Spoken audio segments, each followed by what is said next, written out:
Bom dia, irmãos, que a graça e a paz do nosso Senhor Jesus Cristo esteja conosco. Amém? Amém. Hoje, o tema da mensagem é o valor de uma vida de oração. Nós cantamos sobre oração. Hoje pela manhã nós falamos sobre a luta espiritual que o crente passa nesse momento, até a volta do Senhor Jesus Cristo, para que de fato a vontade de Deus se cumpra na nossa vida. Sabemos que tudo aquilo que alcançamos é pela graça de Deus, sabemos que não cabe a nós nenhum mérito, nenhum elogio pela bondade que Deus manifesta a nós e por nós. Porém, nós somos chamados a uma vida de batalha, sim. Mas é uma batalha que envolve alegria, uma batalha que envolve uma certeza de uma vitória já conquistada.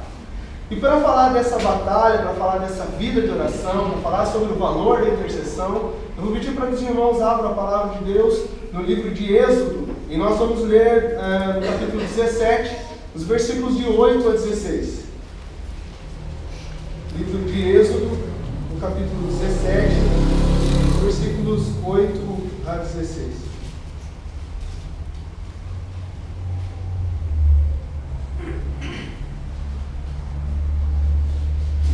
Êxodo 17, os versículos 8 a 16. Então o texto nos diz: Então veio Amaleque e pelejou contra Israel em Refidim. Com isso, ordenou a Moisés e a Josué: Escolhem os homens e saia a peleja contra Amaleque. Amanhã estarei eu no cume do outeiro, e a vara de Deus estará na minha mão. Fez Josué como Moisés lhe dissera, e pelejou contra Amaleque. Moisés, porém, Arão e Hur subiram ao cume do outeiro. Quando Moisés levantava a mão, Israel prevalecia. Quando, porém, ele abaixava a mão, prevalecia Amaleque. Ora, as mãos de Moisés eram pesadas, por isso tomaram uma pedra e puseram por debaixo dele, e ele nela se assentou. Arão e Hur sustentavam-lhe as mãos, um de um lado e o outro de outro. Assim lhe ficaram as mãos firmes até o pôr do sol. E Josué desbaratou Amaleque e a seu povo a fio de espada. Então disse o Senhor a Moisés: Escreve isso para a memória num livro e repete a Josué, porque eu hei de riscar totalmente a memória de Amaleque debaixo do céu. E Moisés edificou o altar, ele chamou: O Senhor é minha bandeira. E disse: Porquanto o Senhor jurou, haverá guerra do Senhor contra Amaleque de geração em geração. Senhor, nós te damos graça, Pai, pela tua providência. Te damos graça, Senhor, pela tua bondade, Senhor, que nos liberta de todos os inimigos. Nós te agradecemos, Pai, pois o Senhor move a nossa alma, o nosso entendimento, Senhor, o nosso corpo a te buscar, a interceder, Senhor. E sabemos, Pai, que os seus propósitos são confirmados em nossas vidas, e o Senhor nos dá, Pai, então, o privilégio de participarmos dessa obra. Nós te pedimos nessa manhã, Deus, que mais uma vez o Senhor tenha misericórdia, Senhor, desse que fala, Deus, e tenha misericórdia também dos irmãos, Pai, que aqui ouvem, para que o Espírito Santo faça a obra, Senhor, nos nossos corações, e que ela seja completa no dia da sua volta, Pai. Em nome de Jesus, nós oramos e te agradecemos. Amém, Senhor. Irmãos, existem 3 formas de se olhar como que a vida e a história é conduzida. Seria o destino, o acaso e a providência divina. O destino nos fala de que as coisas elas são da forma que são, e todos nós estamos mecanicamente e fatalmente destinados a viver da forma como máquinas. Isso é o destino. A vida não nos dá a liberdade de pensarmos dessa forma, faz com que a gente não seja pessoa de fato. Não tenhamos aquilo que é a característica nossa, que é a liberdade, a capacidade de escolha. Isso quando nós pensamos em destino. A outra forma de nós pensarmos sobre como a história da nossa vida é conduzida é acaso, que seria o oposto disso. Seria a ideia de que nós somos totalmente livres e que nada existe de coerente nesse universo. Não existe regra que conduz nada. Nós viemos do nada e para o nada estamos caminhando. O mundo é só um montão de matéria, de energia, de transformação. Aí nós estamos caminhando para as trevas, porque das trevas nós viemos. Isso é acaso. Não há lei, não há Deus, não há providência, não há nada que rege esse mundo e nem os nossos corações. Porém, a fé cristã defende a ideia de providência. E a ideia de providência nos diz que o Senhor sabe como nós vamos caminhar nessa terra, porque foi o próprio Deus que colocou no nosso coração tanto o desejo de servi-lo, como o desejo para aqueles que não alcançaram ainda e não serão alcançados pela graça, a rejeição pelo seu nome. Nós sabemos disso porque a própria palavra de Deus nos fala isso. Sabemos que o Senhor tem entre todos os homens da terra os seus, e foi por os seus que o nosso Senhor Jesus Cristo morreu.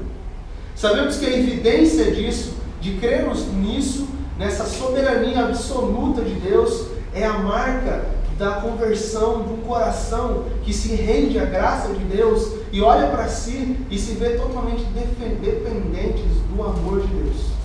Isso é diferente do fatalismo.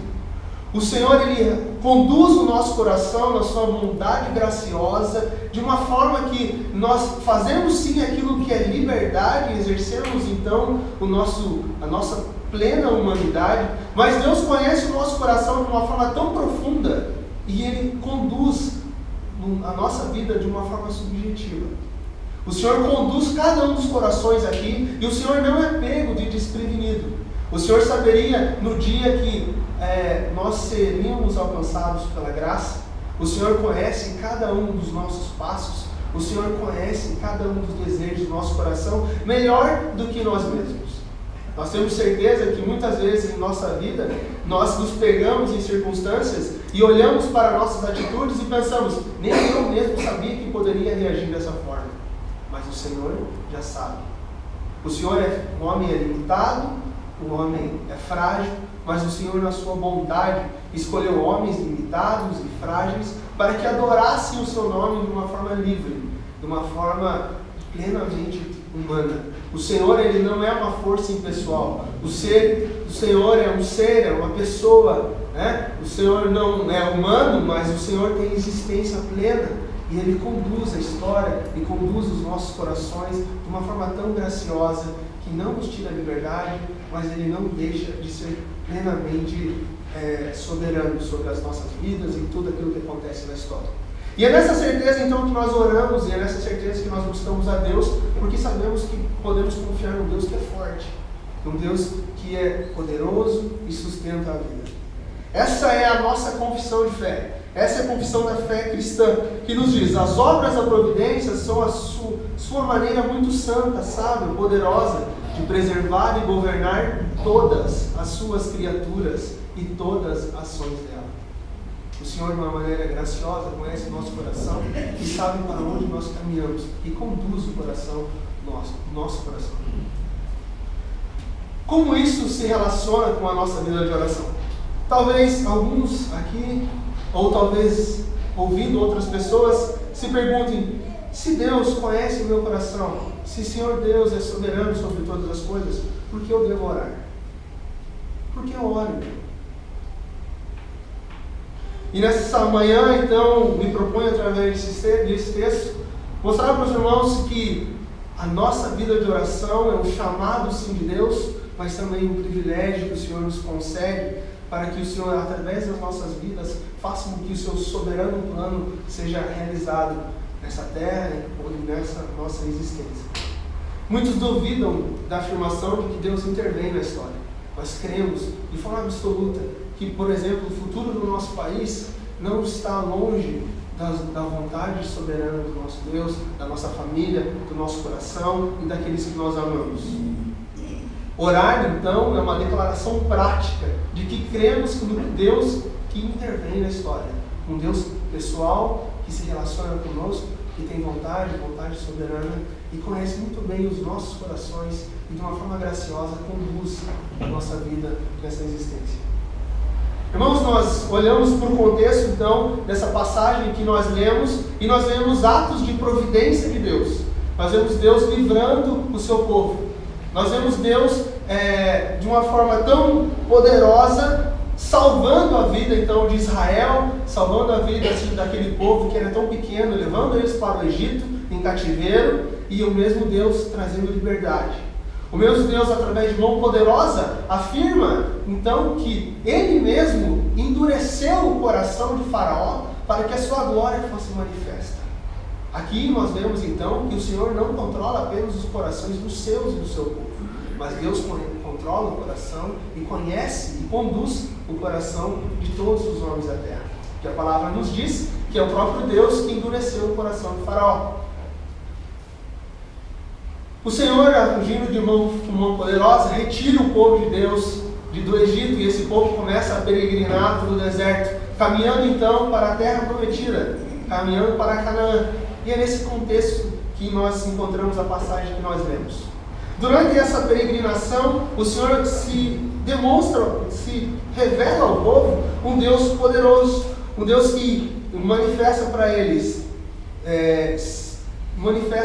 a direção onde eles deveriam caminhar. Durante a noite, uma coluna de fogo mostrando a direção para eles caminhariam, e durante o dia, uma nuvem que o protegeria do calor e da temperatura.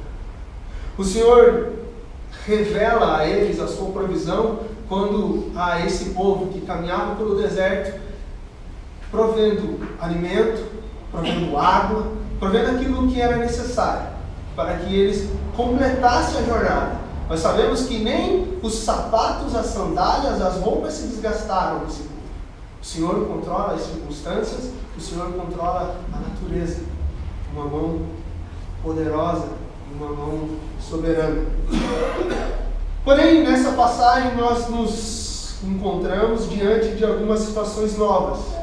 O Senhor agora manifesta então ao povo uma outra aspecto da sua providência, que é a segurança.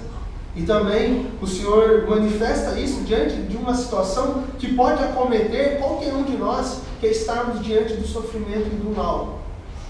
A grande questão é que, às vezes, em meio à aflição e ao meio à perseguição e dificuldade, nosso coração pode se entristecer, ser acometido pelo pecado, e nós passamos a reclamar diante do sofrimento, a duvidar da soberania de Deus.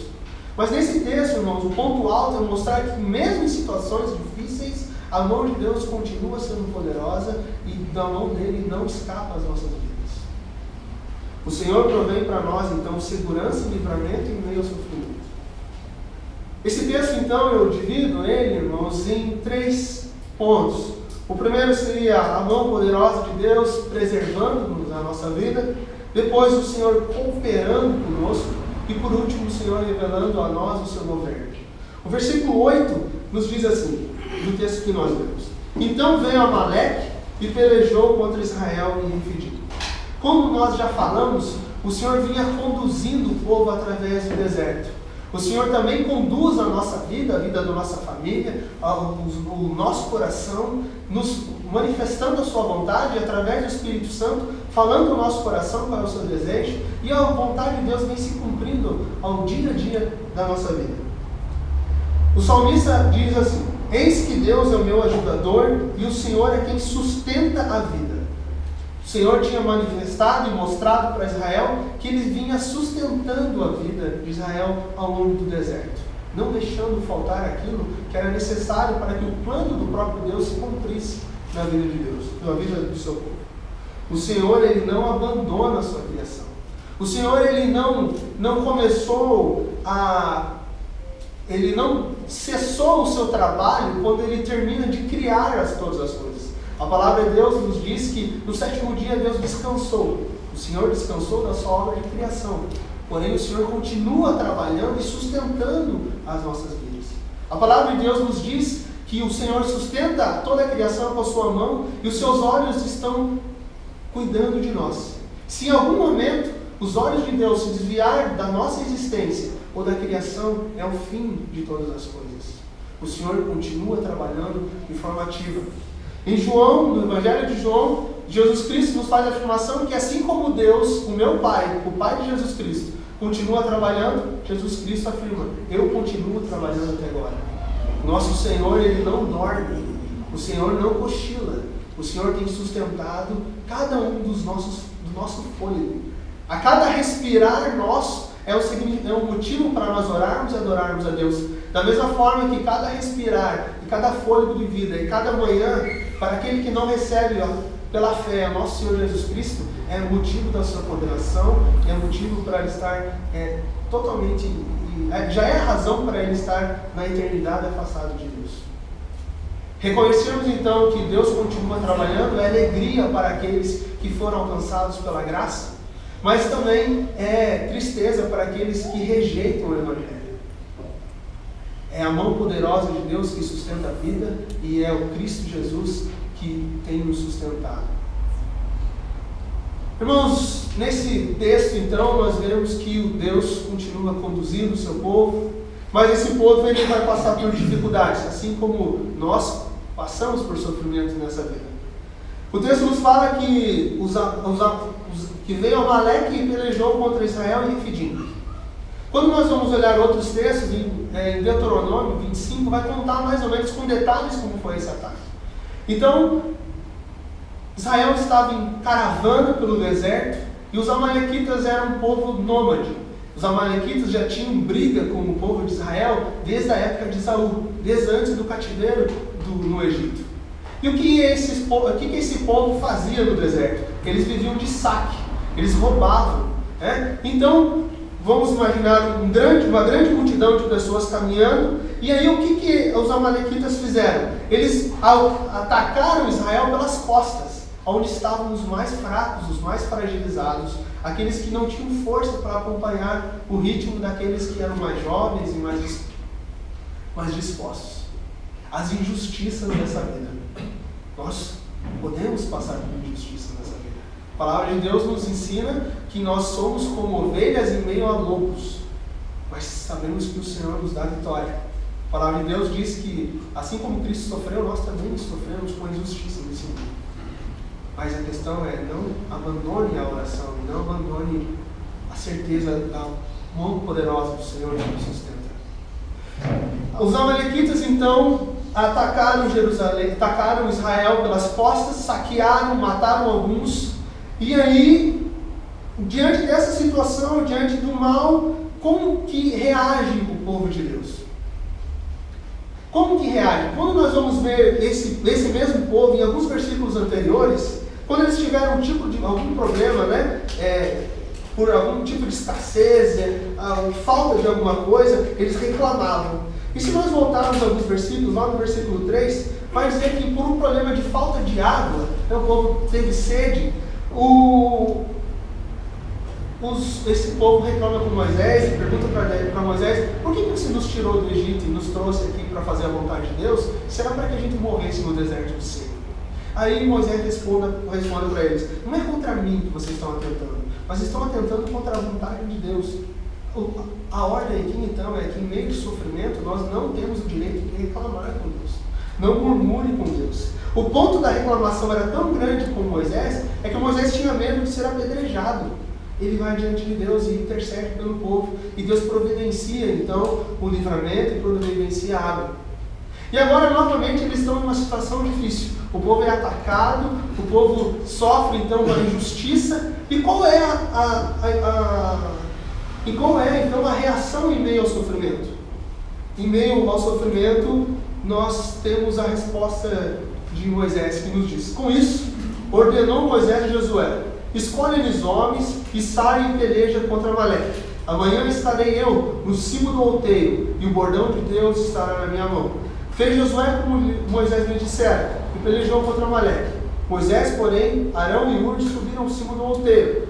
Quando Moisés levantou a mão, Israel prevalecia. Quando, porém, ele abaixava a mão, prevalecia Amaleque.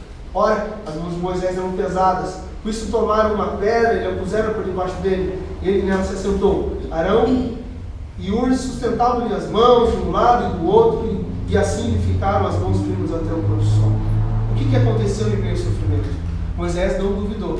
Moisés tomou uma decisão e disse assim: Josué, escolhe entre esses homens escravos, fracos e fragilizados, que nunca participaram de uma batalha, que nunca pegaram uma arma, que eram homens do campo, ou homens que apenas faziam tijolos.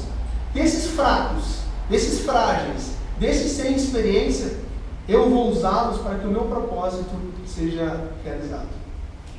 Moisés, então, amando de Deus, não se abate pelo meio ao sofrimento, mas confia na graça de Deus. Em meio ao sofrimento, nós também podemos olhar para nós e pensarmos: Senhor, eu sou escravo das circunstâncias. Senhor, eu estou frágil, sou tão inexperiente. Senhor, eu estou sofrendo nesse mundo. O que eu vou fazer? Eu vou me abater? Eu vou duvidar de Ti? Não, Senhor, eu vou lutar.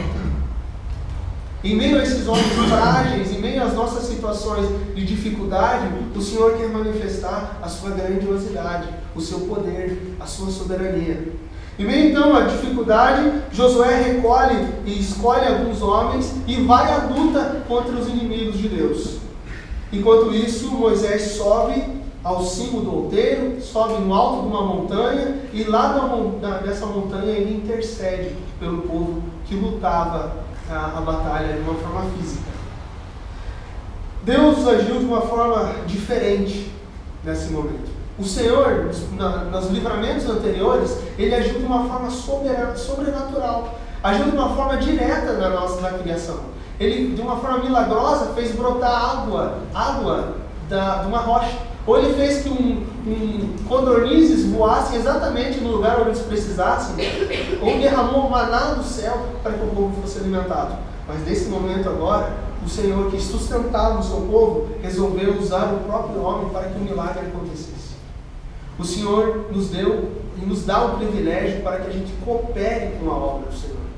Se nós formos pensar na grandeza e no poder de Deus, o Senhor poderia ter mandado anjos e destruído completamente o exército de Amaleque. O Senhor poderia ter aberto a terra e engolido esse exército. O Senhor poderia ter mandado pragas, como já havia mandado, e destruído e matado todos os soldados de Amaleque.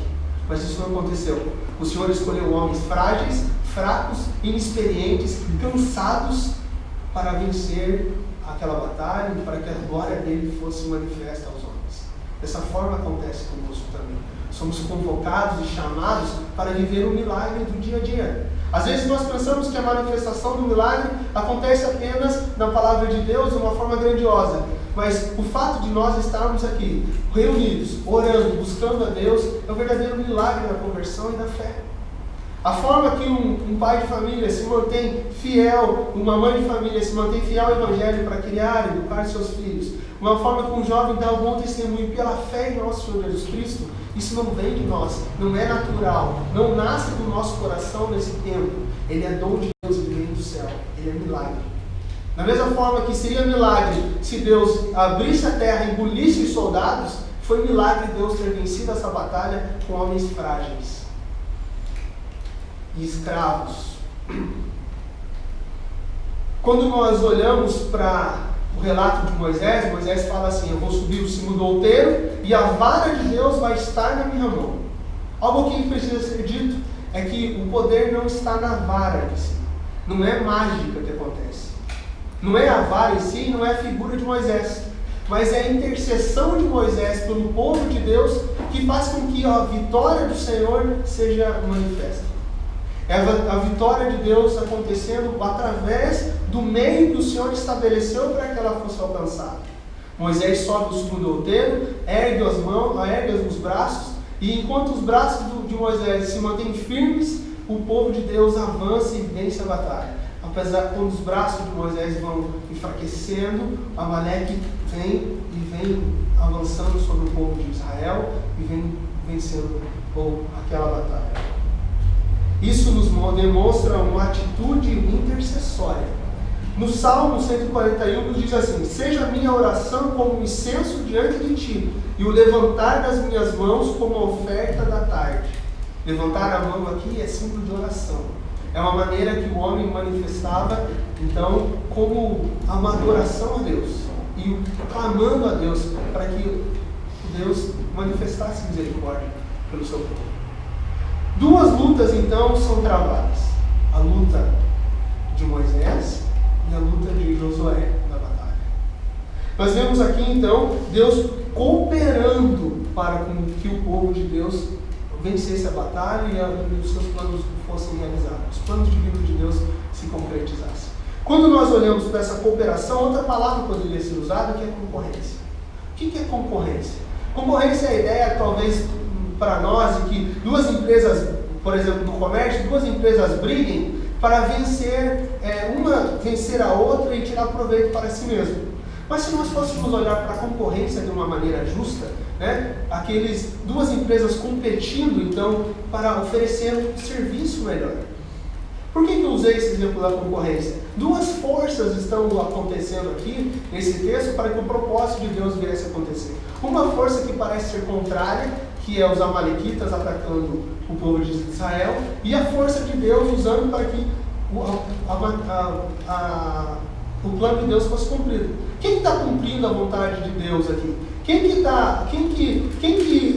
está fazendo que de fato a vontade de Deus é o povo de Israel.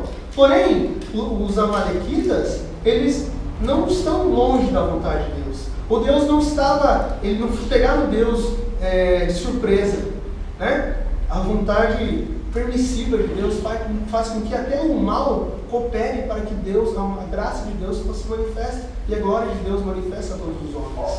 Né? Então, voltando, por exemplo, do comércio, quando duas empresas entram em concorrência, ou elas oferecem o quê? Um preço menor no mercado ou um serviço de melhor qualidade. O que está acontecendo aqui é mais ou menos isso. São duas forças que parecem ser contrárias, agindo numa mesma situação, mas para um fim só, a glória de Deus. Então o bem e o mal, no fim das contas, estão sob a vontade de Deus. Uma de uma forma permissiva, e o Senhor diz assim, o mal só vem até aqui, e a vontade de Deus objetiva, a vontade de Deus verdadeira, né, para que o povo de Deus vença e triunfe. Mas até o próprio diabo não age sem essa permissão de Deus. Lutero dizia que Satanás é um cachorro na corrente de Deus.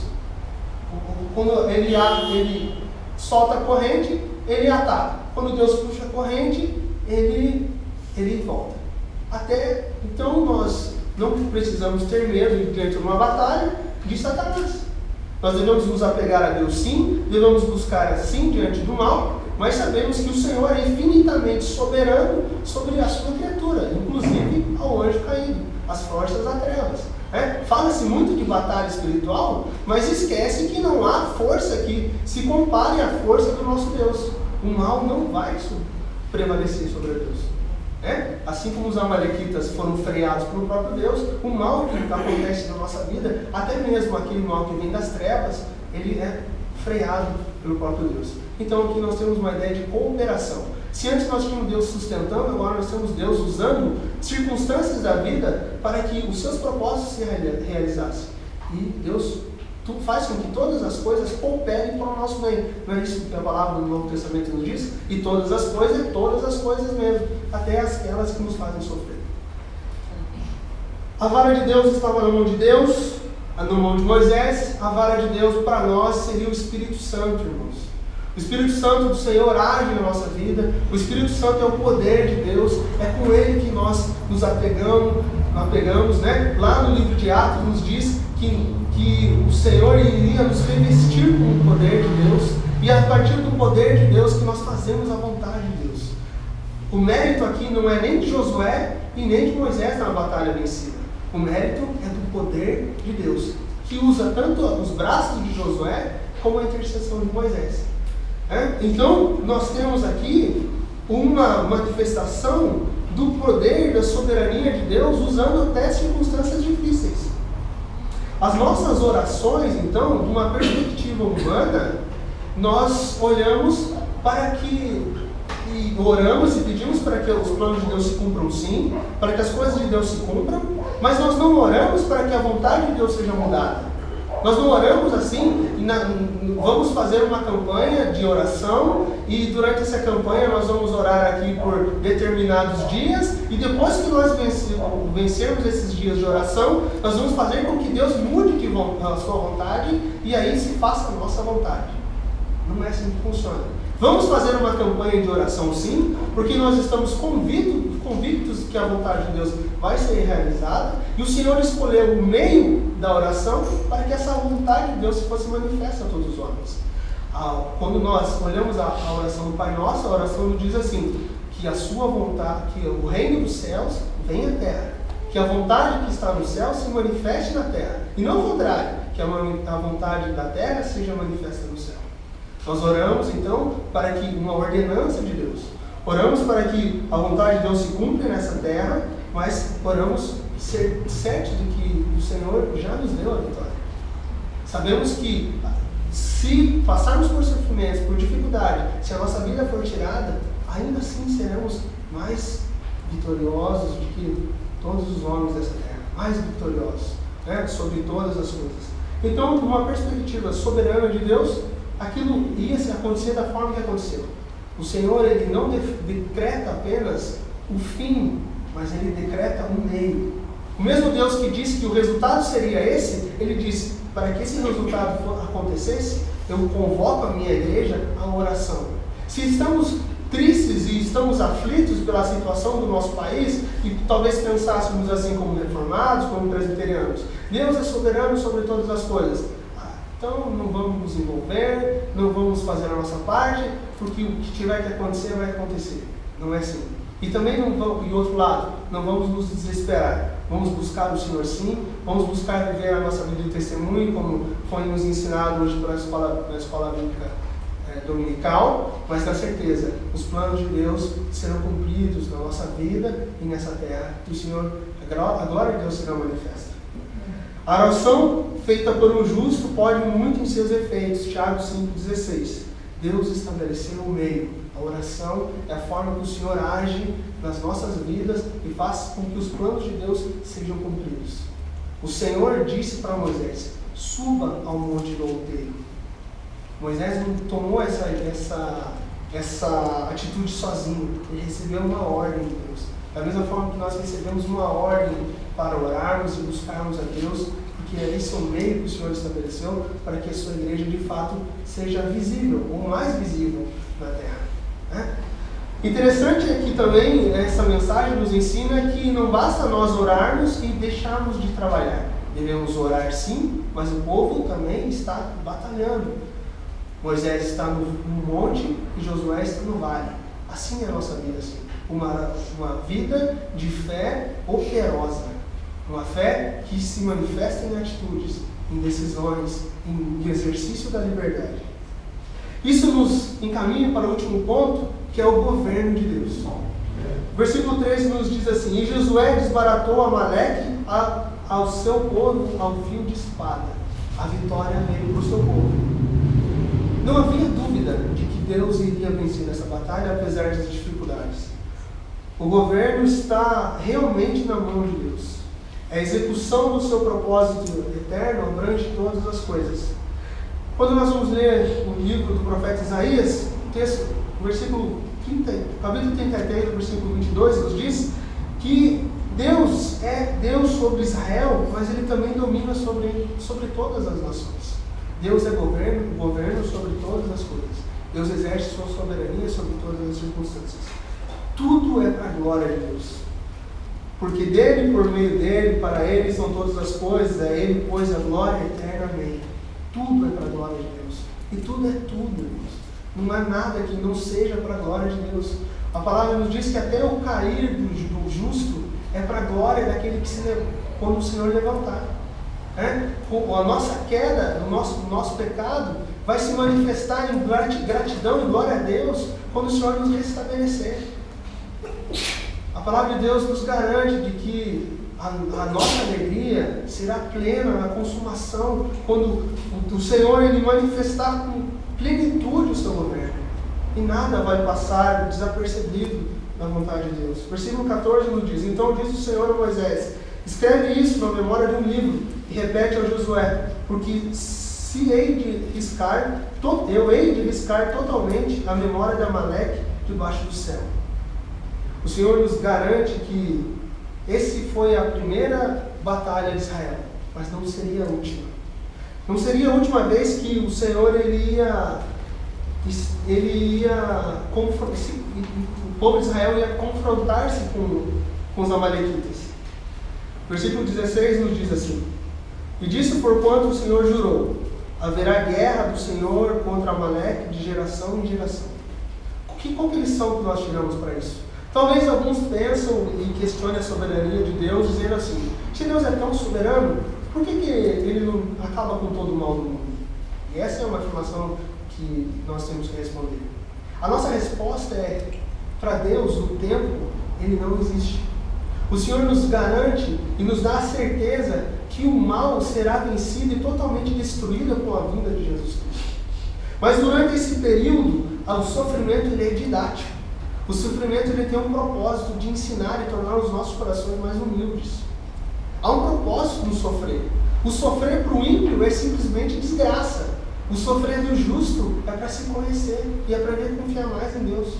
Então o Senhor ele já decretou a derrota de Satanás e através da obra de Senhor Jesus Cristo. O Senhor já decretou que, e nós temos, isso manifesta a nós, que nenhuma lágrima vai escorrer dos nossos olhos quando nós estivermos na plenitude, gozando totalmente da presença do nosso Senhor Jesus Cristo. Mas nesse percurso entre o já e o ainda não, entre o já manifesta a glória do Senhor Jesus Cristo e o ainda não da sua volta, nesse período nós teremos batalha sim. O mal já está decretado, a sua derrota. Mas por esse período nós temos que estar prontos para sucessivas batalhas. Não foi a primeira vez que o povo de Deus teve que lutar contra os amalequitas. Se nós formos olhar o Velho Testamento, várias e várias vezes os amalequitas tentaram atrapalhar os planos de Deus, mas todas as vezes eles se levantaram para cair. Então isso é a nossa esperança. Eu tenho esperança, Senhor, que esse mal já foi destruído. E se ainda ele está me atormentando, é para que os seus propósitos se cumpram na minha vida. Isso é um ensino tão abandonado nos nossos dias, irmãos, e uma sociedade que se preocupa simplesmente em ser feliz, e ser feliz apesar do sofrimento dos outros, ou da dificuldade dos outros, que nós somos chamados então a ser luz de fato. No nosso dia a dia, a entender que as coisas ruins que acontecem diante de nós, existe um propósito, mesmo que esse propósito eu não possa entender agora. Existe um aspecto de mistério em tudo isso, mas o que nos é revelado é que a mão bondosa e soberana de Deus não nos desampara. Muitos desses que morreram quando foram atacados pelos amalequitas no deserto, não morreram em vão. Eles morreram lutando e sendo fiéis a Deus, mas na certeza de que o Senhor iria manifestar graça. Muitos, então, na história da igreja, foram perseguidos, sangue foi derramado, muitos estão sendo perseguidos, estão sendo mortos pelo mal, mas esse sofrimento ele não é em vão, é para que o Evangelho pudesse chegar até nós. Quando nós olhamos para a palavra de Deus e olhamos nessa afirmação de que o Senhor diz para Moisés, grava isso num livro, é para que a gente tivesse esse testemunho. A história da igreja é pintada com sangue. A história da igreja é pintada com sofrimento. E o Senhor faz questão, escreve isso no livro, para que as próximas gerações saibam que se eles passarem por batalhas, eu vou lhes dar a vitória. É por isso que nós temos esse registro. Esse registro é 4, 5 mil anos atrás, e ele é tão presente para nós, ele fala tanto ao nosso coração, porque nós estamos nessa mesma condição de que esses irmãos que peregrinavam no deserto. Nós estamos como peregrinos nessa terra, sujeitos à infelicidade e sofrimento. Mas diante do quê? Diante do sofrimento, como eu acho? Eu murmuro, eu reclamo, eu peco contra Deus, eu choro diante de Deus. Eu busco a Deus, clamo por misericórdia, eu derramo lágrimas diante de Deus, sim, mas eu não rejeito e não duvido da vontade de Deus. Eu busco a Deus. Isso seja motivo e força e que as chamas do sofrimento aqueçam o nosso coração. E sabemos, irmãos, essa vida tem uma grande capacidade de nos deixar tristes, né? Mas ela não pode nos tirar a esperança. Moisés edificou um altar, ele chamou o Senhor é minha bandeira. Nós vimos Deus sustentando de uma forma fiel o seu povo. Nós vimos o Espírito Santo agindo então de uma forma a fazer com que as coisas cooperem para o bem dos homens, agora nós vimos aqui a bandeira. E essa bandeira aqui aponta para o nosso Senhor Jesus Cristo. Quando nós vamos olhar para outros textos, quando nós olhamos para Isaías falando do Messias, a palavra nos diz assim: naquele dia o rebento da raiz de Jessé, que está posto sob estandarte dos povos, ou bandeira, será invocado pelas nações, e será glorioso o seu sepulcro. E o Senhor levantará o seu estandarte entre as nações, e juntará os fugitivos de Israel, e reunirá os dispersos de Judá dos quatro cantos da terra. Quem é a nossa bandeira? É o Senhor Jesus Cristo. O Senhor Jesus Cristo é a nossa bandeira. É para Ele que nós olhamos. Nós não temos mais Moisés agora segurando o cajado e intercedendo por nós. Mas Hebreus nos fala que o Senhor Jesus Cristo não está descansando na eternidade. O Senhor Jesus Cristo está intercedendo por nós como poderosa, fazendo com que a vontade de Deus se cumpra na nossa vida. Se o povo da antiga aliança tinha Moisés intercedendo por eles, nós temos um sacerdote muito maior, nós temos uma bandeira muito maior, nós temos aquele que nos dá a vitória na batalha, que é o nosso Senhor Jesus Cristo. Isaías fala disso.